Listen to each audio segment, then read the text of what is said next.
नमस्कार, मेरा नाम ज्ञानेश्वर है और आपने देखना शुरू किया है लाइव सिटीज। मेरे साथ रोज की तरह दिल्ली से जुड़ रहे हैं देश के जाने माने senior journalist Ajit Dwivedi ji.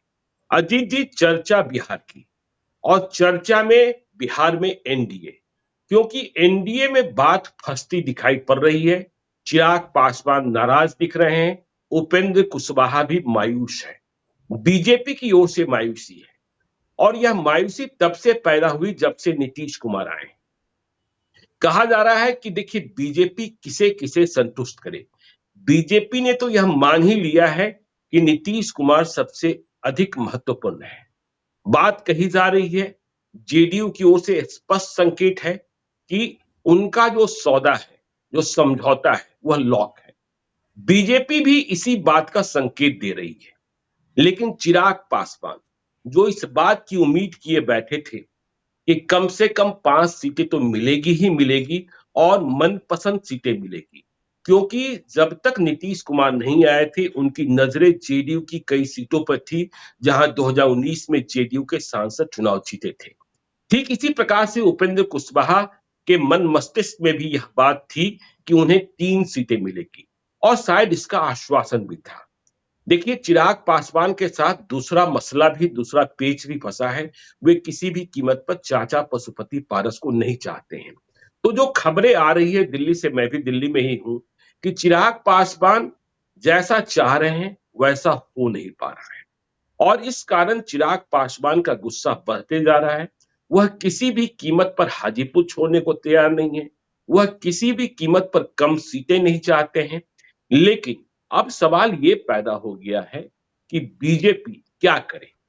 BJP क्या चिराग पासवान के लिए नीतीश कुमार को झुका दे, या फिर नीतीश कुमार के लिए चिराग पासवान को झुकना पड़ेगा, या फिर कोई रास्ता और ही बन जाएगा। क्योंकि लोजपा आर से, चिराग पासवान की पार्टी से कई तरीके की खबरें आ रही है भीतर खाने से कि इंडिपेंडेंट तैयारी भी है उन लोकसभा क्षेत्रों में चुनाव लड़ा देने की जहां बीजेपी न लड़े। और चिराग पासवान यह मानकर बैठे हैं कि हाजीपुर तो हम लड़ेंगे ही लड़ेंगे और हाजीपुर की स्थिति परिस्थिति वे इस तरीके से मानते हैं कि वह अपनी ही पार्टी से लड़ गए तब भी चुनाव जीत जाएंगे। तो बिहार एनडीए में संग्राम है। आगे चर्चा हम मुकेश सहनी की भी करेंगे। अजीत जी। देखिए ज्ञानेश्वर जी, इसमें 2-3 बातें समझने की जरूरत है। पहली जी बात तो ये है, जैसा आपने कहा कि जेडीयू और बीजेपी का समझौता लॉक हो जाने की खबर है। जी कई जानकार लोग भी इस तरह की बातें, अब उनको जानकार क्या कहें, लेकिन कई लोग इस तरह की खबरें चलाते हैं या बताते हैं कि जेडीयू को 10 सीट मिलेगी या जेडीयू को 12 सीट मिलेगी। अगर जेडीयू को 10-12 सीटें मिलनी होती तो चिराग पासवान का मामला नहीं फंसता। फिर जी क्यों फंसता बिल्कुल। चिराग पासवान का मामला? अगर 12 सीट पर नीतीश कुमार तैयार हो जाए, उसके बाद अगर 20 सीट भी लड़ती है बीजेपी, तभी 8 सीटें बचेंगी। जी। तो फिर पासवान का झगड़ा क्यों फंसेगा? हम्म, नंबर ऑफ सीट फंसना ही नहीं है। अगर नीतीश कुमार 12 सीट पर राजी हो गए हैं तो इसका जी मतलब है कि नीतीश कुमार 12 सीट पर राजी नहीं है। और वो जो खबर है आपकी, जिस पर हम लोग चर्चा कर चुके हैं कि एटलीस्ट 15 सीटें हैं या फिर नहीं तो 16 सीट भी है। कम से जी। कम 15 सीट नहीं तो 16 सीट भी है। जेडीयू उससे हम्म, कम पर तैयार नहीं हो रही है, तभी ये पेंच फंस रहा है। क्योंकि हम्म, बीजेपी ख्याल में 17 से कम नहीं लड़ेगी, और अगर बीजेपी 17 से कम नहीं लड़ेगी और 16 सीट जेडीयू लड़ रही है तो 7 ही सीटें बचती हैं। सारा झगड़ा, सारी लड़ाई इसी वजह से है, जी। क्योंकि भाई पार्टनर ज्यादा हो गए हैं और सीटें उनके लिए हम्म, कम है। तो सबको समझौता करना होगा। ये शर्त बीजेपी की तरफ से है कि नीतीश कुमार भी समझौता कर रहे हैं, वो भी सीट छोड़ रहे हैं। जरूरत होगी तो बीजेपी भी छोड़ेगी, लेकिन रामविलास पासवान की पार्टी, जो दोनों खेमे हैं लोक जनशक्ति पार्टी के, उनको भी समझौता करना होगा। अपने हिस्से की सीटें छोड़नी होंगी। ये शर्त लेकर के आप नहीं बैठ सकते हैं कि पिछली बार हम इतना ज्यादा लड़े थे तो उतनी सीटें जी हमको चाहिए। ये शर्त न, ये जिद न उपेंद्र कुशवाहा कर सकते हैं, न चिराग पासवान कर सकते हैं, न पशुपति पारस कर सकते हैं, और न जीतन राम मांझी कर सकते हैं। एक बात तो ये क्लियर समझ लेने की जरूरत है कि अभी कोई भी इस तरह की शर्त रखने या बीजेपी को डिक्टेट करने की स्थिति में नहीं है। जी। दूसरी बात ये मान लेने की है कि जेडीयू 12-14 सीटों पर राजी नहीं हो रही है। हम्म। अब इस बात पर आइए कि नहीं, जो ये चिराग, बात तो स्पष्ट है ना अजीत जी, ये बात स्पष्ट है, क्योंकि देखिए, यदि सौदा लॉक नहीं होता और सीटें फाइनल ना हो गई होती तो नीतीश कुमार की विदेश यात्रा अभी नहीं होती, क्योंकि बिल्कुल अगले हफ्ते में, मतलब 13 या 14 तारीख के आसपास चुनाव की घोषणा होनी है, तो नीतीश कुमार विदेश जा रहे हैं, जो ब्रिज है, बीच में सेतु है, संजय झा भी जा रहे हैं, तो जेडीयू ने बीजेपी के साथ अपना सौदा तो लॉक कर लिया है। और देखिए, जो आप कह रहे हैं कि बीजेपी 17 से कम सीटों पर नहीं लड़ेगी, खबरें ये भी आ रही है कि बीजेपी अपनी सीटें बढ़ाना चाहती है, और यह भी कहा जा रहा है सहयोगी दलों को, माइनस नीतीश कुमार और माइनस जेडीयू, कि आपके कुछ उम्मीदवारों को हम अपने सिंबल पर चुनाव लड़ा सकते हैं यदि आप राजी होइए, लेकिन हमारी सीटें बढ़ेगी, क्योंकि नरेंद्र मोदी ने कह रखा है कि हमें 370 हासिल करना है। और यदि 370 हासिल करने में बिहार की सीटें नहीं बढ़ती है, बिहार की सीटें यदि 17 ही रहती है जहां बीजेपी लड़ेगी, कहीं एक आध सीट कम हो गया, तो फिर क्या होगा? तो ये बातें भी चल रही, जेडीयू का सौदा तो लॉक है। अब इनकी बात है, क्या ये तैयार होते हैं? और ये दोनों तीनों पक्ष जो हैं, वे चाहते हैं नहीं, हमारे ही सिंबल पर हमारे उम्मीदवार चुनाव लड़े। देखिए, जेडीयू का जो सौदा लॉक है, वो सौदा तो उनकी डील तो लॉक है, उनकी डील फाइनल है, लेकिन जी, उसमें भी सीटों की संख्या कम नहीं है। अगर कम सीटों पर अगर राजी हो गए होते, हम फिर दोहरा रहे हैं इस बात को, अगर कम सीटों पर नीतीश कुमार राजी हो जाते, तब जी, इतना लफड़ा नहीं फंसता इन तमाम पार्टियों का। इनको लेकर के हुँ, ये तो अभी चल रहा है कि कितने सीटें दें, एक एक सीटें दें, दो दो तीन तीन सीट दे करके, 3 सीट दे करके चिराग पासवान को खत्म कर, इस तरह की बात नहीं हुई होती। नंबर ऑफ सीट्स जी, को लेकर के कम से कम विवाद नहीं होता। हाजीपुर सीट को हुँ, लेकर विवाद होता, लेकिन सीटों की संख्या को लेकर के विवाद नहीं होता। वो इसलिए है क्योंकि नीतीश कुमार कम सीट पर राजी नहीं हुए हैं, और जैसा कि आप कह रहे हैं कि बीजेपी को थोड़ी सीटें ज्यादा लड़नी है, तो इन बिल्कुल, दोनों कारणों से सीटों का विवाद हो रहा है। एक बात हुँ, और बहुत क्लियर स्पष्ट तरीके से समझने की जरूरत है कि इस बार बीजेपी चिराग पासवान को ये लिबर्टी नहीं लेने देगी कि वो इस तरह से चुनाव लड़ें कि जेडीयू के खिलाफ तो हम चुनाव लड़ेंगे लोकसभा में और बीजेपी के खिलाफ नहीं लड़ेंगे। जो जी, 2020 के विधानसभा चुनाव में उन्होंने किया था, उस तरह का काम करने की लिबर्टी बीजेपी इस बार उनको नहीं देगी, क्योंकि वो जी, विधानसभा का चुनाव था और बीजेपी को उसमें कुछ भी दांव पर नहीं लगा हुआ था बीजेपी का। दूसरे, हुँ, उस समय बीजेपी के दिमाग में था कि नीतीश कुमार कमजोर होते हैं तो इसका फायदा उसको मिलेगा बीजेपी को। उस समय भी आप देखिए कि जो पहले 2 फेज हुए, जो जो शाहबाद का इलाका और इस इलाके में जो पहले शुरुआती फेज हुए, और जैसे ही उसकी फीडबैक बीजेपी को मिली कि चिराग पासवान दोनों को नुकसान पहुंचा रहे हैं, उनके उनके जेडीयू को नुकसान पहुंचाने का घाटा बीजेपी को भी हो रहा है, आरजेडी को जी, फायदा हो रहा है, वैसे ही बीजेपी ने डैमेज कंट्रोल शुरू किया और अगले 5 चरण में लगातार प्रधानमंत्री मोदी अपने साथ नीतीश कुमार को लेकर के घूमे और उनके लिए वोट मांगा। तब जी, जाकर के स्थिति सुधरी, नहीं तो स्लाइड हुँ, शुरू हो गया था। पहले 2 चरण के नतीजे भी देखिए तो उसमें आरजेडी काफ़ी आगे थी। बीजेपी को जी, भी नुकसान हो रहा था। तो बीजेपी इस खतरे को समझ रही है, इसलिए इस बार ये लिबर्टी नहीं होगी चिराग पासवान को, या तो आप साथ में रहिए एनडीए के, या पूरी तरह से एनडीए के बाहर होइए, आप बीजेपी के भी खिलाफ लड़िए। ये उनको ये लिबर्टी नहीं मिलेगी कि वो ये छद्म बनाए रखें कि हम जेडीयू के खिलाफ लड़ रहे हैं और हम नरेंद्र मोदी के हनुमान हैं। ये इस बार लिबर्टी हुँ, उनको नहीं मिलेगी। उनको जी, डिसाइड करना होगा कि वो इधर है या उधर है। तो ये डिसीजन करना है, और हमारी जहां तक अपनी समझ है ज्ञानेश्वर जी, उनके दिमाग में अभी बाहर अलग होने, आरजेडी के साथ जाने, ये चीजें अभी थोड़ी दूर है, दिमाग में एकदम सेंट्रल थॉट में नहीं है। वो अभी सेंट्रल थॉट जी, उनका यही है कि बीजेपी के साथ किसी तरह से सीटों का समझौता हो जाए। हुँ, क्योंकि बीजेपी के साथ आप देखिए, अभी अगर हम लोग थोड़ा नेशनल परिदृश्य देखें तो 2 ही सीट मिली है राष्ट्रीय लोकदल को, और उन्होंने दोनों बिल्कुल। सीटों पर कैंडिडेट भी अनाउंस कर दिया। कोई हिल हुज्जत नहीं, कोई विवाद नहीं। और खुद चुनाव नहीं लड़ रहे हैं जयंत चौधरी। चुनाव नहीं लड़ रहे हैं, खुद चुनाव नहीं लड़ हाँ, रहे हैं। ये जी, पिछले 5 दशक में पहली बार हो रहा है कि चौधरी चरण सिंह के परिवार से कोई व्यक्ति लोकसभा का चुनाव नहीं लड़ेगा। जी, ये पहली बार हो रहा है, पहली बार। 5 दशक या हुँ, उससे भी ज्यादा समय से चौधरी चरण सिंह लड़ते थे, फिर चौधरी अजीत सिंह लड़ने लगे, फिर जयंत चौधरी लड़े। उस परिवार का कोई आदमी चुनाव नहीं लड़े, ये 5-6 दशक में पहली बार हो रहा है। और जी, 2 सीटें मिली हैं और दोनों सीटें जाट नहीं लड़ रहा है। एक सीट पर जाट और दूसरे पर गुर्जर उम्मीदवार उतारा गया है। तो बिल्कुल, ये इस तरह के समझौते बीजेपी भी करा रही है। बीजेपी बैठ करके चीजें तय करा रही है, सीट और उम्मीदवार सब तय करा रही है बीजेपी। हुँ, तो और एक व्यक्ति उनके उनके पास एमएलए है, तो एक व्यक्ति मंत्री बन रहे हैं। अब ये चिराग जी, पासवान के पास भी कोई एमएलए होता तो बिहार सरकार में मंत्री बन सकता था। एक बिल्कुल, समझौते के साथ उसको वो सीट भी मिल सकती थी। तो ये अब, लेकिन बीजेपी अब ये लिबर्टी नहीं लेने देगी, और चिराग पासवान को पता है कि जितनी भी सीटें लड़ेंगे उतनी जीत सकते हैं। इस बार उनका रियल चांस है केंद्र में मंत्री बनने का, जो मौका जी, पिछली बार उन्होंने गंवा दिया था या उनके हाथ से निकल गया था।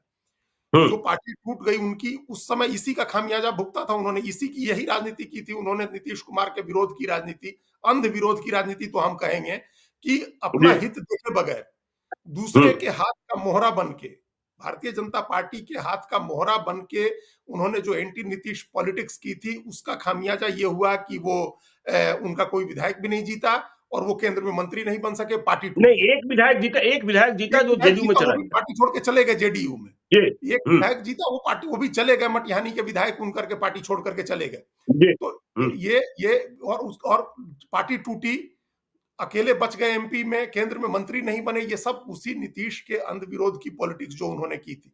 तो इस बार उन्होंने भी समझा होगा कि वैसी कोई पॉलिटिक्स नहीं करनी है। ये हम बार-बार जी, कहते हैं कि इस बार कोई गलती हुई तो वो आत्मघाती हो जाएगी। अगली बार आप नहीं, मैं बहुत दिन अफोर्ड नहीं कर सकते, बहुत दिन सस्टेन नहीं कर सकते हैं इस तरह से सत्ता से बाहर रह के या सत्ता से दूर रह के। और इस हम्म, बार जो है दांव पर प्रधानमंत्री नरेंद्र मोदी की कुर्सी लगी है। हम बार-बार कहते हैं कि उनको तीसरी बार जीत करके रिकॉर्ड बनाना है। उन्होंने 370 और 400 सीट का टारगेट रखा हुआ है। इसमें वो कोई कोताही नहीं, इसमें कोई भी नॉनसेंस, जो हम पहले भी एक बार इस शब्द का इस्तेमाल किए हैं, उनको नहीं बर्दाश्त है। चीजें जी, ठीक करनी है। देखिए, हमारी जो जानकारी है ज्ञानेश्वर जी, इस बात को लेकर के नाराजगी है भाजपा नेतृत्व में कि आप लोगों ने दिल्ली में बैठक क्यों की थी। 3 लोगों की जो बैठक हुई थी, चिराग पासवान, उपेंद्र कुशवाहा और और जीतन राम मांझी। जीतन राम मांझी की, तो क्यों की थी आपने जी, बैठक? इस बात को लेकर के नाराजगी है पार्टी के नेतृत्व में। जी, और बीजेपी के नेतृत्व में इस बात की, जब हमारी बात आपसे हो रही थी, आप लोग एक अलग गुट बना करके, एक अलग ग्रुप बना करके, एक प्रेशर ग्रुप बना करके भाजपा के ऊपर दबाव डालने की राजनीति नहीं कर सकते हैं। तो हम्म, ये इस बात को लेकर के भी नाराजगी है। तो अब अगर कोई इस तरह से दबाव की राजनीति बनती है, करते हैं लोग, तो उसका नुकसान हो जाएगा। अभी बहुत ठंडे दिमाग से इस मामले में सोचना है, अपना इंटरेस्ट देखना है। देखिए, ये जो कह रहे हैं लोग ज्ञानेश्वर जी, हाजीपुर सीट की चिराग पासवान अपनी पार्टी के टिकट से भी लड़ जाएंगे, चुनाव जीत जाएंगे, इतना आसान नहीं होगा कि अपनी पार्टी के टिकट से आप जाकर के हाजीपुर लड़ जाइए और चुनाव जीत जाइए। हाजीपुर में ही रामविलास पासवान चुनाव हारे हैं, वो भी बिल्कुल हारे रामसुंदर हैं दास से। रामविलास पासवान, जी, बिल्कुल हारे हैं रामविलास पासवान भी चुनाव हारे हैं वहां। और जी, जब चुनाव में आप जाइएगा, लोग कह रहे हैं कि चिराग पासवान घूमेंगे, उनकी मां घूमेंगी, तो रामविलास पासवान के भाई भी तो घूमेंगे। पशुपति पारस को रामविलास पासवान ने उस सीट पर अपना उत्तराधिकारी बनाया हुआ है। अगर आप ये, जब इमोशनल पॉलिटिक्स होगी, जब इमोशनल कार्ड खेला जाएगा, तो पशुपति पारस भी तो क्षेत्र में जाकर के कहेंगे कि हमारे नहीं राम फिर वो जैसे भी भाई थे जिन्होंने हमको ये सीट दी थी। चलिए पशुपति पारस की बात तो छोड़ भी दीजिए, सवाल तो वही पैदा होगा ना कि मोदी का ब्रांड चलता है कि नहीं चलता है। नाम तो मोदी का है ना, कि मोदी का उम्मीदवार कौन होगा। और देखिए जो आप कह रहे हैं कि एनडीए से बाहर रहकर वो खेला नहीं कर पाएंगे, लेकिन जो इंटरनल खबरें हैं, जो रिलायबल सोर्सेस कह रहे हैं कि चिराग पासवान के बैक ऑफ माइंड में ये है कि यदि समझौता सम्मानजनक नहीं हुआ तो हम जेडीयू के खिलाफ उम्मीदवार उतारेंगे, पशुपति पारस के लोजपा के खिलाफ उम्मीदवार उतारेंगे और बीजेपी के खिलाफ उम्मीदवार नहीं उतारेंगे। तो फिर वैसा ही 2020 वाला। तो यह बात तो देखिए नीतीश कुमार के जहन में भी होगी, बीजेपी के जहन में भी होगी। तो ऐसी तैयारी करेंगे क्योंकि वे कुछ सीटें गिन रहे हैं, अपनी पॉपुलैरिटी का थर्मामीटर नाप रहे हैं कि हम अकेले कितनी सीटें जीत सकते हैं। उनका मानना है कि यदि हमें 3 सीटों पर, 4 सीटों पर निपटाने की कोशिश होती है, तो हम अकेले ही 2 सीटें लड़कर जीत लेंगे। फिर जो फैसला करना होगा करेंगे, बाकी जिनका नुकसान पहुंचाना होगा पहुंचा देंगे। देखिए, अब इस तरह की गलतफहमी बहुत सारे नेताओं को रहती है, अब इसमें कोई क्या कर सकता है, दूर से बैठा जी, हुआ आदमी इस तरह हम्म, की गलतफहमी बहुत सारे लोग पालते हैं। उन्होंने भी पाल लिया था कि हम 116 116 सीट, 120 सीट लड़ गए विधानसभा चुनाव में, तो क्या हुआ, एक सीट तो जीते थे।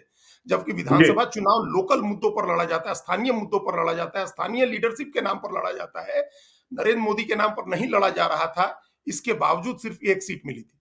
जब लोकसभा चुनाव इतना हाईली पोलराइज्ड चुनाव है, जहां हम्म, अपोजिशन एकदम से ये स्टैंड लिए हुए है कि एक टिकट, एक उम्मीदवार बीजेपी का वर्सेस एक उम्मीदवार विपक्ष का, जहां इतना जी, हाईली पोलराइज्ड इलेक्शन है, उस पोलराइज्ड इलेक्शन में तो वैसे भी तीसरे कोण की बात संभावना खत्म हो जाती है। जब बिल्कुल, जब अपोजिशन, सारा अपोजिशन मिल करके एक उम्मीदवार उतारेगा, एक बीजेपी का उम्मीदवार होगा, या मतलब एनडीए का उम्मीदवार होगा एक, और उसके जी, मुकाबले एक उम्मीदवार इंडिया का होगा जिसमें आरजेडी, कांग्रेस और 3 लेफ्ट पार्टियां हैं, इनका एक हम्म, उम्मीदवार होगा। तो उसमें तीसरे उम्मीदवार की गुंजाइश कैसे बचती है? कोई भी हम्म, समझदार आदमी ऐसे पोलराइज्ड इलेक्शन में तीसरा कोण बनने की कैसे सोच भी सकता है? जब इतना हाईली पोलराइज्ड इलेक्शन है, चाहे सीट कोई भी हो ज्ञानेश्वर जी, कोई भी सीट हो, जी, किसी भी सीट पर, एटलीस्ट बिहार में, कुछ राज्य हो सकते हैं जहां त्रिकोणात्मक लड़ाई होगी, जैसे उड़ीसा है, जैसे आंध्र प्रदेश है। कुछ राज्य हैं जैसे त्रिकोणात्मक लड़ाई होगी, लेकिन बिहार त्रिकोणात्मक लड़ाई का राज्य नहीं है। उत्तर प्रदेश त्रिकोणात्मक लड़ाई का राज्य नहीं है, झारखंड त्रिकोणात्मक लड़ाई का राज्य नहीं है। कोई कोई ट्रायंगुलर फाइट नहीं होने जा रही है। वहां एनडीए वर्सेज इंडिया की लड़ाई होगी, सीधे मोदी वर्सेज एंटी मोदी का फोर्स कौन सा है। उसमें जी बीच में जो विधानसभा से भी खराब परफॉर्मेंस हो जाएगी, अगर कोई आदमी ऐसा सोच रहा है कि हम अपना हम्म उम्मीदवार खड़ा करा के जिता लेंगे, तो विधानसभा में लोजपा की जैसी स्थिति हुई थी, उससे भी खराब स्थिति हो जाएगी। और विधानसभा का चुनाव जब 2020 का लड़ रहे थे चिराग पासवान अकेले दम पर, और उनका क्रेज था, उनका जादू चलता दिख रहा था, तो पशुपति जी पारस भी साथ थे, परिवार भी साथ था, पूरी पार्टी एकजुट थी। अब तो हम्म पार्टी टूट गई है, पार्टी दो हिस्सों में बट गई है। चाचा अलग रहेंगे, मान लीजिए कि वो रहते हैं बीजेपी के साथ, एनडीए में रह के चुनाव लड़ते हैं, तो कुछ ना कुछ तो डेंट करेंगे। जो भी डेंट होगा वो तो चिराग पासवान के वोट का ही होगा। इसीलिए बिल्कुल ये संभावना अभी हमको, मेरी जहां तक समझ है, उनके दिमाग में ये बात होगी जरूर चिराग पासवान के, लेकिन अभी उनकी प्रायोरिटी में बहुत पीछे होगी ये बात। प्रायोरिटी अभी यही होगी कि किसी तरह से सम्मानजनक समझौता कर लें। समझौता अगर नहीं होता है उसके बाद ही कुछ दूसरा सोचना होगा। और उसमें भी एक एक बयान हम आज देख रहे थे ज्ञानेश्वर जी, तेजस्वी यादव का। जो हाँ उन्होंने कहा ना तेजस्वी यादव ने कहा कि जिनको आना है वो तय करें। तो बिल्कुल ये भी इस बात का संकेत है कि कोई बात अभी उनके यहां से भी नहीं हुई है, या तेजस्वी को इस बात की आशंका है कि शायद नहीं आएंगे चिराग पासवान। जी क्योंकि ये बात तो इसी इतना डिस्टेंस दिखाना, इतनी दूरी दिखाना कि जिसको आना है वो तय करे, हम हम्म तो जहां हैं वहीं बैठे रहेंगे, हमको तो कहीं जाना नहीं है। इस तरह के बिल्कुल बयान में एक अहंकार भी झलकता है, जो युवा नेता है तेजस्वी यादव को इस तरह का नहीं दिखाना चाहिए। बीजेपी जैसी बड़ी पार्टी लोगों के दरवाजे पर जा रही है। जी बीजेपी जैसी बड़ी पार्टी मिलन समारोह कर रही है। बीजेपी जैसी बड़ी हम्म पार्टी कमेटी बना करके और दूसरी पार्टी के नेताओं से बात कर रही है कि आप हमारे साथ आ जाइए, हमारी पार्टी के टिकट से चुनाव लड़िए, हम आपको लोकसभा के टिकट दे रहे हैं, हम आपको राज्यसभा दे रहे हैं। अशोक चौहान को राज्यसभा दिया, अर्जुन मोढवाडिया भी गुजरात के प्रदेश कांग्रेस के अध्यक्ष रहे, बड़े नेता रहे कांग्रेस में, छोड़ करके बीजेपी शामिल हुए, लोकसभा का चुनाव लड़ेंगे। तो जी बीजेपी दरवाजे दरवाजे जा रही है, इतनी बड़ी पार्टी। हम्म। तो तेजस्वी यादव मधुकोरा का मधुकोरा मधुकोरा जिनके नाम मधुपुरा को लेकर को क्या ले आए, क्या ना हुआ मधुपुरा को जी ले आए, जी जाकर के बुला करके हम्म, ले आए। जी तो वो तो ऐसी स्थिति अजीत में जी बिल्कुल तो अजीत जी देखिए जो सूरत बन रही है एक बात तो स्पष्ट है ना कि सीटें चाहे जितनी मिले न मिले चिराग पासवान कुछ भी करें कि नीतीश कुमार जेडीयू की जीती हुई कोई भी सीट जो जेडीयू ने 2019 में जीती उसमें से कोई भी सीट चिराग पासवान के लिए छोड़ने नहीं जा रहे। ये बातें तो करीब करीब स्पष्ट अब दिखती है। बिल्कुल स्पष्ट है, बिल्कुल स्पष्ट है। जिस तरह के देखिए नीतीश कुमार तो नीतीश कुमार पहले ये कहा गया था कि वो विरोध नहीं करेंगे, तेजस्वी चिराग पासवान को रखना है तो रखे, लेकिन ये खबर है कि नीतीश कुमार विरोध भी कर रहे हैं। ऐसा नहीं है जी कि सिर्फ चिराग विरोध कर रहे हैं या चिराग ने विरोध का झंडा उठाया हुआ है। नीतीश के यहाँ भी हम्म बहुत रिजर्वेशन है नीतीश कुमार की पार्टी में चिराग पासवान को लेकर के, क्योंकि वो जी जो घाव है 2020 का जो नीतीश कुमार को लगा है वो बहुत गहरा घाव है। तो हम्म वो उनके यहाँ भी विरोध है। वो तो एनडीए की सीट देने को राजी नहीं है, तो अपनी सीट क्यों छोड़ेंगे? नीतीश कुमार तो एनडीए उनको चिराग पासवान को सीट दे इसके लिए भी राजी नहीं है। बिल्कुल नीतीश कुमार का बस चले, अगर बीजेपी रेसिस्ट कर रही है, बीजेपी चाह रही है कि चिराग पासवान रहे, नहीं तो नीतीश कुमार का बस चले तो वो तो बाहर करवा दे, और जो डील करनी है सो पशुपति पारस के साथ करें, कि इन्हीं को, हम्म पशुपति पारस को दे दीजिए, अपनी समस्तीपुर सीट दीजिए, हाजीपुर सीट दीजिए, इनके खेमे की जो सीटें हैं वो इनको दीजिए, इनको चेहरा बना करके आगे चुनाव लड़ाइए। तो जी नीतीश का बस चले तो ऐसा हो। ये तो बीजेपी की हम्म मर्जी है, बीजेपी चाह रही है कि चिराग पासवान नहीं छोड़ के जाए। एक जो हम्म कमिटमेंट है, एक तो जो चिराग पासवान हमेशा कहते रहे हैं कि हम हनुमान हैं मैं नरेंद्र हनुमान मोदी के, और उसके बाद जो जो पिछली बार एनडीए की बैठक में जुलाई में हम सब लोगों ने देखा जिस तरह से उन्होंने पैर छुए और प्रधानमंत्री ने उनको गले लगाया था, तो एक तरह का सद्भाव है जिसे बीजेपी चाह रही है कि वो साथ में रहे। जी लेकिन अब बीजेपी के भी हाथ बंधे हुए हैं, बीजेपी भी उनको उनके मन लायक सीटें, उनके मन लायक संख्या नहीं दे सकती है। जी बीजेपी के हाथ बंधे हुए हैं। बीजेपी इस हम्म मजबूरी को सबको समझना चाहिए है, जो सहयोगी पार्टी हैं उनको समझना चाहिए है।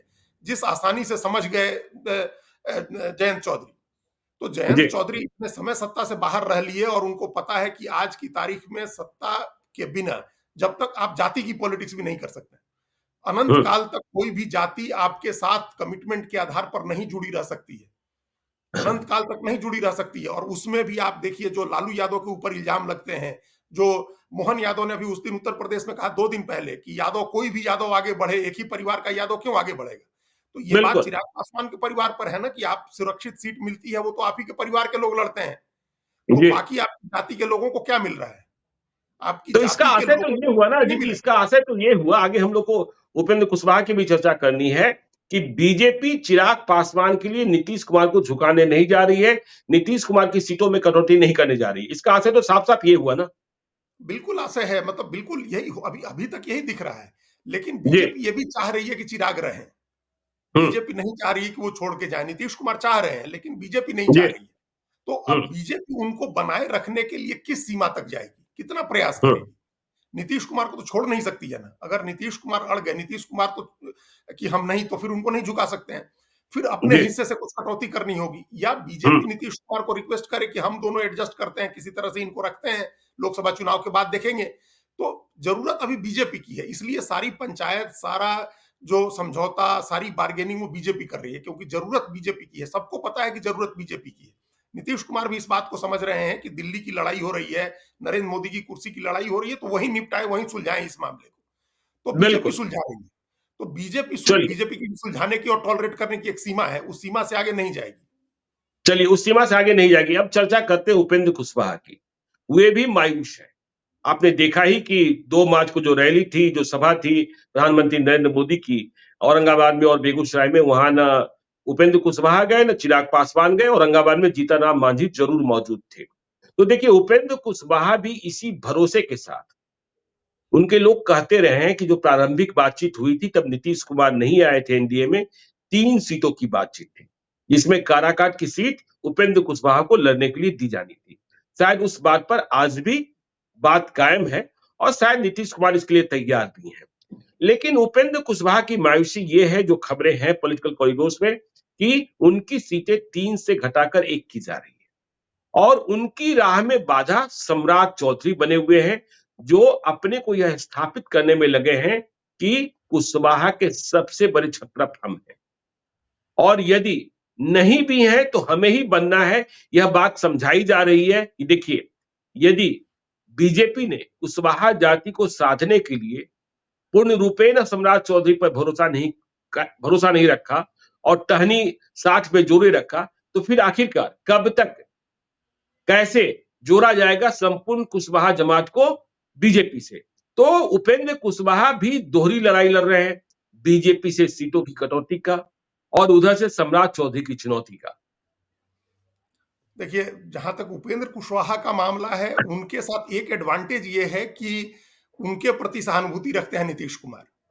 जी। उनके साथ बीजेपी, जिस तरह से बीजेपी रखती है चिराग पासवान के साथ, उस तरह से नीतीश कुमार की सहानुभूति रहती है उपेंद्र कुशवाहा के साथ। और दूसरी हम्म, बात यह कि उपेंद्र कुशवाहा ने एक रिकॉन्साइल कर लिया है, इस बात को मन मार करके स्वीकार कर लिया है कि नीतीश कुमार आ गए तो अब हमारी स्थिति थोड़ी कमजोर होगी। ये हम लोगों ने जी। पहले भी देखा था कि वो, उन्होंने स्वागत किया था कि नीतीश कुमार आते हैं तो ठीक है, उनका हम्म, स्वागत है, पहले से स्वागत करना शुरू कर दिया था। उनकी समस्या ये हो गई कि उनके आने के पहले बीजेपी ने जो पॉलिटिक्स शुरू की, एंटी यादव पिछड़ी जाति की पॉलिटिक्स जो शुरू हुई, उसमें सम्राट चौधरी को एक डेलिबरेट तरीके से योजना के तहत बीजेपी ने आगे कर दिया। अब जब जी। आपने आगे कर दिया है, तो अब आप दूसरे हम्म, क्षत्रप को नहीं बना सकते हैं, दूसरा पावर सेंटर नहीं क्रिएट कर सकते हैं। और हम्म, इसमें हम हमेशा एक एग्जाम्पल देते हैं, उत्तर प्रदेश में आप देखिए, जब आपने एक नेता बना दिया केशव प्रसाद मौर्य को, तो एक जी। दूसरे केशव देव मौर्य हैं जो महान दल चलाते हैं, उनको भी आप नहीं साथ रख सकते। हम्म, आपने एक मौर्य नेता आप आगे केशव प्रसाद मौर्य को किया है, तो महान दल के केशव देव मौर्य की जगह नहीं है आपके यहाँ। जी। सिंपल सी बात। तो हम्म, ये इस तरह की पॉलिटिक्स जो है बिहार में, अगर आपने सम्राट चौधरी को आगे कर दिया, तो दूसरे उसी जाति के दूसरे क्षत्रप की जरूरत नहीं है, एक ऐसे हम्म, क्षत्रप की जिसकी महत्वाकांक्षा बड़ी रही हो। Upendra Kushwaha simple MLA MP की पॉलिटिक्स करने वाले नेता नहीं है। ये बात आप भी नहीं है। जानते हैं। तो जो व्यक्ति, जो नेता और राज्यसभा की समझदारी है, सीट देखिए छोड़ दे, समझदारी है, बिहार को समझते हैं, सुलझे हुए नेता है, इसमें भी कहीं कोई बिल्कुल शक नहीं है। कोई संदेह नहीं है। पढ़े लिखे हैं, विनम्र हैं, लंबा राजनीतिक उनका अनुभव है, संगठन में काम किया जी। है। और हम बार बार कहते हैं कि जो व्यक्ति 3 साल राज्यसभा बाकी रहते छोड़ दे, जो एमएलसी हम्म, छोड़ दे, ये इस तरह का नेता नहीं हो। देश में बहुत कम नेता हैं। तो इसलिए उनकी महत्वाकांक्षा अगर एमपी बने रहने की होती तो क्यों छोड़ते जेडीयू, बार बार एमएलए बने रहने की जी। होती तो क्यों छोड़ते। उनकी बड़ी हम्म, महत्वाकांक्षा है। तो ऐसा व्यक्ति जो है रास्ते में बाधा बन सकता है। इस बात को बीजेपी खुद भी समझ रही है। सम्राट चौधरी इंडिविजुअल तौर पर तो समझ ही रहे हैं, बीजेपी भी जी। समझ रही है कि अगर हमारे पास, हम्म, अगर वो पार्टी में आ जाए तब तो उनके लिए अलग जगह है, जेडीयू में रहे चले जाएं बिल्कुल। या बीजेपी में चले जाएं तब तो अलग जगह है। लेकिन हम्म। इंडिपेंडेंट पॉलिटिक्स के लिए उनकी जगह बहुत सीमित हो गई, बहुत सिमट गई है, बहुत लिमिटेड हो गई है, वो एक सीट की हो गई है। और इस बात जी। को अल्टीमेटली उनको रिकॉन्साइल करना होगा कि वो एक सीट लड़े। तो एक ही सीट उनको समझ रहे हैं, इस बात को उन्होंने समझ भी लिया है। अब एक सीट से नहीं रोका जा सकता, उस एक सीट को लेकर के जेडीयू की भी सहानुभूति उनके साथ है, नीतीश कुमार का भी सद्भाव उनके प्रति है, तो वो रहेंगे। और ये हो जी। सकता है समय के साथ, हम लोग उस दिन भी बात कर रहे थे कि एक गलती तो वो कर चुके हैं जेडीयू छोड़ करके, अगर वो जेडीयू में हम्म। होते तो बहुत स्वाभाविक उत्तराधिकारी थे नीतीश कुमार के, उस पार्टी को संभालने के लिए वो बहुत स्वाभाविक उत्तराधिकारी होते उनके। तो क्या पता जी। आगे फिर जाए वो जेडीयू में चले जाए, जेडीयू में जाकर के लॉन्ग टर्म पॉलिटिक्स के हिसाब से उधर स्टैब्लिश हो। तो अभी हम्म। लेकिन उनके लिए उनको एक सीट मिलेगी, उस सीट पर सहमति है बीजेपी जेडीयू की, और कुछ हद तक हमको लगता है कि वो भी सहमत हो जाएंगे। हालांकि जी। उनके लोगों का कहना है, जो उस दिन आप भी याद दिला रहे थे और हमको भी कहा लोगों ने, कि नीतीश कुमार के आने के बाद भी जो उनकी मुलाकात हुई है उसमें उनको कहा गया है कि आपको जो वादा किया गया है उसका सम्मान किया जाएगा, आप धीरज रखिए। अब जी। हालांकि वो संभव नहीं है, जो वादा पहले किया हम्म। गया था, अगर 2 सीट का भी वादा था तो उस वादे का सम्मान करना अब संभव नहीं दिख रहा है। तो हम्म। इसलिए ये हो सकता है कि पार्टी ऐसे समय तक आपको रोके रखे कि आप दूसरी तरफ न जा सकें। ये भी एक बिल्कुल। स्ट्रैटेजी होती है, ये भी कई हम्म। जगह हम लोगों ने देखा कि बीजेपी ये स्ट्रैटेजी अपनाती है कि अलायंस को आखिरी समय तक रोक के रखती है और ऐसे समय तक ले जाती है जब आप दूसरी जगह नहीं जा सके। दूसरी पार्टी, जैसे आज जी। भी तेजस्वी यादव ने कहा कि हमारे यहाँ सीट का बंटवारा एनडीए से पहले हो जाएगा। तो हो हम्म। सकता है कि बीजेपी इंतजार कर रही हो कि इंडिया का सीट बंटवारा हो जाए, आरजेडी, कांग्रेस और तीनों लेफ्ट पार्टियों में सीट बंट जाए, उसके बाद तब हम अपने पत्ते खोलें ताकि ये लोग फिर उधर न जा सकें। तो इसके तहत बिल्कुल। भी उनको ये कही जा रही हो बात, लेकिन उनको एक सीट मिलेगी, इस बात पर उनको, हमको लगता है कि सहमत होना होगा। चलिए, सहमत होना होगा, लेकिन कल की तारीख 6 मार्च जो है वो महत्वपूर्ण तारीख होगी, क्योंकि प्रधानमंत्री नरेंद्र मोदी फिर से बिहार में हैं, बेतिया में होंगे। और देखना यह होगा कि आज रात दोनों से बात बनती है कि नहीं बनती है। कल यदि बात बन जाती है तो चिराग पासवान को भी वहां सभा में मौजूद होना चाहिए और उपेंद्र कुशवाहा की मौजूदगी भी चाहिए। और यदि नहीं जाते हैं तो फिर यह सिग्नल तो खराब ही जाएगा। अब आगे चलते हैं, हम लोग जीतनराम मांझी की चर्चा करते हैं। जीतनराम मांझी, मतलब हम पार्टी के बारे में खबर ये आ रही है, देखिए उनके लिए तो एक ही सीट की बात की गई थी। देखिए, यह भरोसा लोग करते हैं कि पहले जब बात हुई थी तो 2 सीटों की बात हुई थी। लेकिन अब जीतनराम मांझी ने भी मान लिया है कि जब नीतीश कुमार आ गए तो एक ही सीट। लेकिन गया सीट पर उम्मीदवार कौन होगा? क्योंकि अब खबरें ये आ रही है कि संतोष सुमन, जो उनके बेटे हैं, जो बिहार सरकार में मंत्री हैं, वे लोकसभा का चुनाव नहीं लड़ना चाहते हैं। वे बिहार में ही मंत्री बने रहना चाहते हैं। इसलिए बिहार विधान परिषद का सदस्य बनाया जाना जरूरी है। और जो चुनाव होने हैं, जिसके लिए आज नीतीश कुमार ने और खालिद अनवर ने जेडीयू के प्रत्याशी के तौर पर नामांकन भरा, बीजेपी से खबर आ रही है कि जब उनकी सूची जारी होगी तो वे 3 उम्मीदवार ही अपने घोषित करेंगे। चौथी सीट वे संतोष सुमन के लिए छोड़ देंगे। 2018 में संतोष सुमन आरजेडी के कोटे से एमएलसी बने थे। तो जब संतोष सुमन चुनाव नहीं लड़ेंगे तो क्या यह मान लिया जाए कि चुनाव अब जीतनराम मांझी को ही गया से लड़ना होगा? और आपको यह भी हम बता दें कि जीतनराम मांझी ने गया से 2 बार पहले भी चुनाव लड़ा है और 2 बार वे चुनाव हारे हैं। तो अब तो जो जीतनराम मांझी कह रहे थे कि चुनावी संन्यास की बात कर रहे थे, तो जीतनराम मांझी को चुनाव लड़ने के लिए तैयार रहना होगा। बिल्कुल ज्ञानेश्वर जी, एक अंग्रेजी में जुमला चलता है, थर्ड टाइम लकी का। जी। तो थर्ड टाइम लकी हो सकता है कि तीसरी बार उनका लक साथ दे और वो चुनाव जीत जाए। तो जी। ये उनके लिए वो फायदे का सौदा उन्होंने कर लिया। देखिए, हम्म। नीतीश कुमार आ गए थे तो एक सीट उनको मिलनी थी, ये बात वो समझ गए थे। अब एक एमएलसी जी। की भी सीट मिल गई एडिशनल उनको। और इस बिल्कुल। बात को संतोष सुमन बहुत कायदे से समझ रहे थे, तभी पहले दिन से उन्होंने एक स्टैंड लिया था कि वो बीजेपी के साथ, बीजेपी जैसे कह रही है एनडीए में है तो उनकी कोई शिकायत नहीं है विभागों को लेकर के, चाहे किसी बात को, क्योंकि उनको पता जी। था कि उनको वो चाहते थे। देखिए, आजकल हम्म। बहुत सारे लोग, एक दिन और हम लोग चर्चा कर रहे थे कि दिल्ली नहीं आना चाहते हैं एमपी होकर के, लोग राज्य में ही रहना चाह रहे हैं, विधायक बन के रहें, मंत्री बन के रहें, ये ज्यादा इच्छा रहती है अगर सरकार में है तो जी। उनकी इच्छा होगी कि वो मंत्री बने रहें। अब वो इच्छा पूरी हो हम्म। जाएगी, बीजेपी उनको एमएलसी बना देगी अगले 6 साल के लिए, 2030 तक के लिए उनकी कुर्सी सुरक्षित हो गई, मंत्री भी रहेंगे सरकार में। तो उनकी हम्म। तो ये तो फायदे, विन विन सिचुएशन है जीतन राम मांझी की पार्टी के लिए। हाँ, ये है कि अब लोकसभा का चुनाव तीसरी बार उनको लड़ना होगा गया से, और अगर जी। चीजें ठीक रही इस बार तो बीजेपी अपनी सीट, वहां एक जेडीयू की जीती हुई सीट है, पिछली बार जेडीयू और बीजेपी के अलायंस में वो सीट जीती गए थे लोग, तो अब तो मांझी बिल्कुल। का अपना भी एक वोट बैंक है वहां। जेडीयू हम्म। बीजेपी के वोट आधार के साथ मांझी का, जीतन राम मांझी का अपना भी एक वोट आधार है, उधर से वो एमएलए भी हैं, वहीं से इमामगंज सीट वो लड़ते रहे हैं, बरसों से वहां नहीं, गया उनका। लोकसभा क्षेत्र में इमामगंज नहीं है, गया लोकसभा क्षेत्र में इमामगंज नहीं है।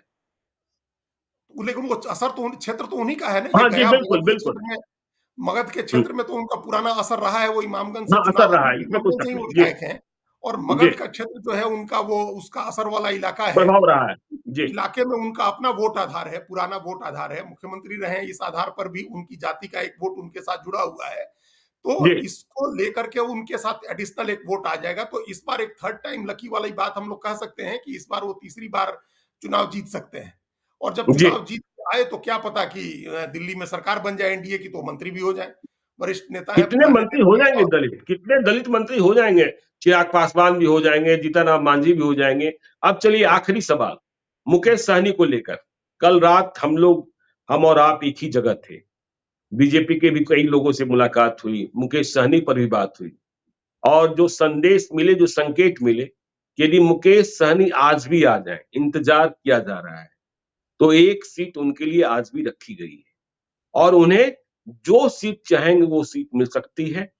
और बीजेपी भविष्य में, मतलब केंद्र में सरकार बनती है तो उन्हें मंत्री भी बना सकती है। लेकिन मुकेश सहनी कंफ्यूज्ड हैं अधिक सीटों की मांग पर। पता नहीं इंडिया ब्लॉक में जाएंगे, तेजस्वी यादव से बातचीत हुई या नहीं हुई। तो मुकेश सहनी को लेकर क्या हम माने अब अजीत जी? देखिए, उनकी बात भी हो रही है, मुकेश सहनी की बात भी बीजेपी से हुई है। नीतीश जी, कुमार के आने से पहले, जब वो पिछले साल के अंत में रामेश्वरम जा रहे थे दक्षिण की यात्रा पर, उसके पहले वो बात करके गए थे दिल्ली से लोगों, जी, बीजेपी के नेताओं से। हुँ, जब नीतीश हुँ, कुमार की वापसी हो गई एनडीए में, उसके बाद भी उनकी बात हुई है बीजेपी के लोगों से, और जी, बहुत शीर्ष स्तर पर बातचीत हुई है। और ये देखिए, बिहार के मामलों में कई जगह ये देखने को मिला है ज्ञानेश्वर जी की सीधे प्राइम मिनिस्टर ऑफिस से भी इंटरवेन किया गया है। प्राइम बिल्कुल। मिनिस्टर ऑफिस में एक पॉलिटिकल एक्शन कमेटी, जिसको पीएसी बोलते हैं, जो जिसके नाम पर इन्होंने आईपैक अपना नाम रखा था, माफ करिए, प्रशांत किशोर ने। तो वो जी, आईपैक जो पॉलिटिकल एक्शन कमेटी जो होती है, ये कॉन्सेप्ट अमेरिका का है, जहां पीएसी होता है, सुपर पीएसी होता है। उस तरह जी, की एक कमेटी है जिसमें कई यंग लोग हैं डाटा को लेकर के और चीजों पर एनालिसिस करने वाले, तो वो सब लोग भी देख रहे हैं। तो मुकेश सहनी की उपयोगिता दिख रही है बीजेपी को, हुँ, कि अगर वो आते हैं तो अति पिछड़ा वोट कंसोलिडेट करने में बीजेपी को मदद मिलेगी। लेकिन जी, वही बात तो हम चिराग पासवान के लिए कह रहे हैं कि बीजेपी के हाथ बंधे हुए हैं। बीजेपी के पास अब इतनी सीटें नहीं, अगर नीतीश कुमार नहीं आए रहते तो जो मर्जी मांगते मुकेश सहनी को वो सीटें मिल जाती। जी, तो अब नहीं मिल सकती हैं। मुकेश सहनी को लेकर के जो बीजेपी में सोच है, वो बहुत पॉजिटिव सोच है, जिस तरह से चिराग पासवान को लेकर के।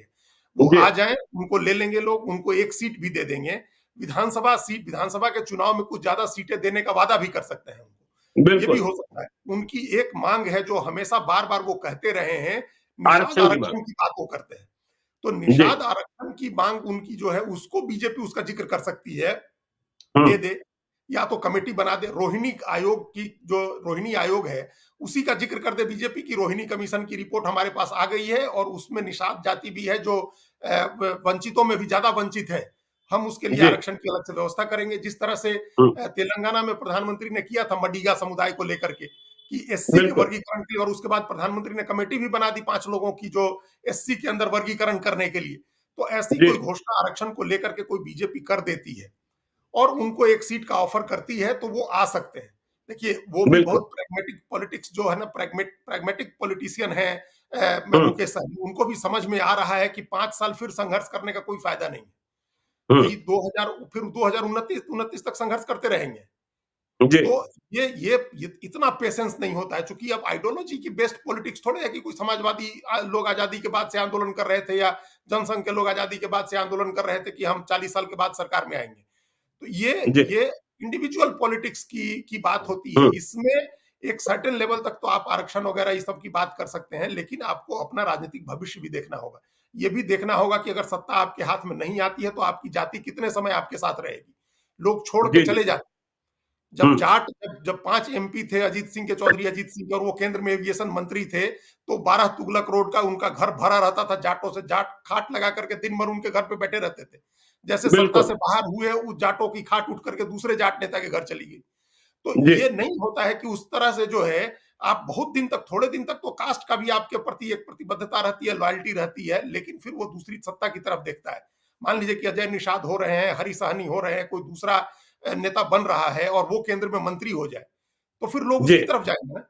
तो अपनी हम्म। पॉलिटिक्स बचाने के लिए भी एक जरूरत ये है कि वो समझौता कर लें बीजेपी के साथ, ज्यादा सीटें लड़ने के मुकाबले 1 सीट या 2 सीट लड़के जीते, भविष्य का कुछ वादा लें, आरक्षण पर कुछ वादा लें और वो करें। ये बीजेपी की तरफ से उनके लिए सद्भाव दिखाया जा रहा है। ये खबर है, फर्स्ट हैंड खबर है, हमारे जी, पास भी, बिल्कुल। आपके पास भी है, कि बीजेपी उनके प्रति सद्भाव रखे हुए है, पॉजिटिव माइंड से बीजेपी उनके बारे में सोच रही है।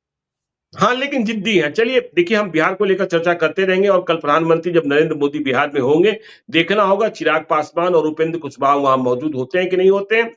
और चिराग पासवान के लिए हाथ बंध गए हैं बीजेपी के। जिस तरीके से चिराग पासवान चाह रहे हैं या उपेंद्र कुशवाहा चाह रहे हैं, वैसा होता नहीं दिख रहा है। आगे क्या होगा, अब तो समय कम ही बचा है, उसकी चर्चा भी हम करेंगे। तो आज के लिए इतना ही। चलते-चलते हम अपने दर्शकों से कहते हैं कि यदि अब तक आपने हमारे यूट्यूब चैनल लाइव को सब्सक्राइब नहीं किया है, तो जरूर कर लीजिएगा। और यदि इस वीडियो को फेसबुक पेज के माध्यम से देखें तो पेज को लाइक कीजिएगा, ट्विटर पर भी हमें फॉलो कीजिए। धन्यवाद।